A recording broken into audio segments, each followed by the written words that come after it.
नाज़रीन 2022 से लेके 2023 तक 21 साल रिकॉर्ड तोशाखाना का जो मंजर आम पे आया, पब्लिक हुआ, उसमें 4000 तोहफे लिए गए, 1200 घड़ियाँ ली गई। ये वो तोहफे थे कि जब हमारे मुल्क के वज़ीर आज़म, हुक्मरान, सरबराहान किसी भी गैर मुल्की दौरे पे जाते थे और वहाँ के सरबराहान जो उन्हें तोहफे देते थे वो तोशाखाना में जमा करवाए जाते थे। और पॉलिसी इस तरह की होती थी कि इसकी नीलामी की जाए, चाहे वो कोई भी तोहफा हो, सेट हो, और फिर उसके बाद उसे ख़रीदा जा सकता था।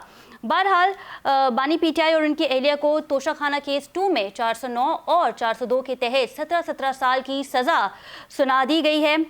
साथ ही जब ये सज़ा सुनाई गई, अडियाला जेल में उस दिन अपोजिशन की जानिब से ग्रैंड कॉन्फ्रेंस का इनेकाद भी किया गया था। महमूद खान अचकज़ई का कहना था कि हम हुकूमत से मुज़ाकरात के लिए तैयार हैं, लेकिन शर्त यह है कि पहले बानी पीटीआई से मुलाकात करवाई जाए। साथ ही बानी पीटीआई के एक अकाउंट पे हकीकी आज़ादी यानी स्ट्रीट मूवमेंट का वाज़े तौर पर कह दिया गया है। सोहेल आफरीदी जो कि वज़ीर आला हैं KPK के, उनसे वो मुखातिब हुए और कहा कि आप स्ट्रीट मूवमेंट की तैयारी करें। एक जानिब हमने देखा कि महमूद खान अचकज़ई जो है वो मुज़ाकरात की बात कर रहे हैं और दूसरी जानिब ये बात हो रही है कि स्ट्रीट मूवमेंट की तैयारी की जाए।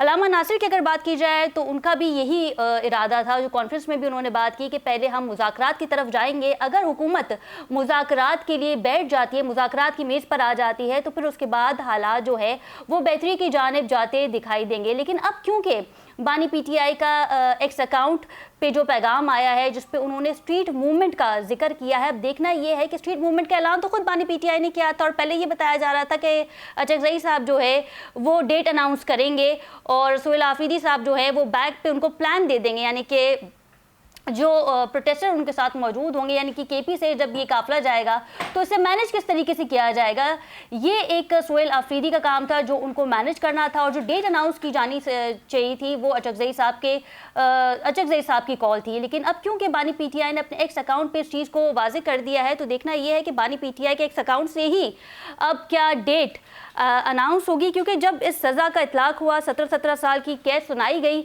बानी पीटीआई को, तो उनका रद्द अमल ये था कि मेरी जो वाइफ हैं वो एक घरेलू खातून हैं, उन्हें भी कैद तन्हाई में रखा गया। इस केस से, तोशाखाना केस 2 से मेरी एहलिया का कोई ताल्लुक़ नहीं था। और कुछ ज़राए ऐसे भी बता रहे हैं कि जब फैसला सुनाया जा रहा था तो बानी पीटीआई इस फैसले पे हंस दिए, यानी कि मुस्कुरा दिया, और उनका कहना था कि मैं एक्सपेक्ट भी कुछ ऐसा ही कर रहा था कि इसी तरह का जो है वो फैसला आएगा।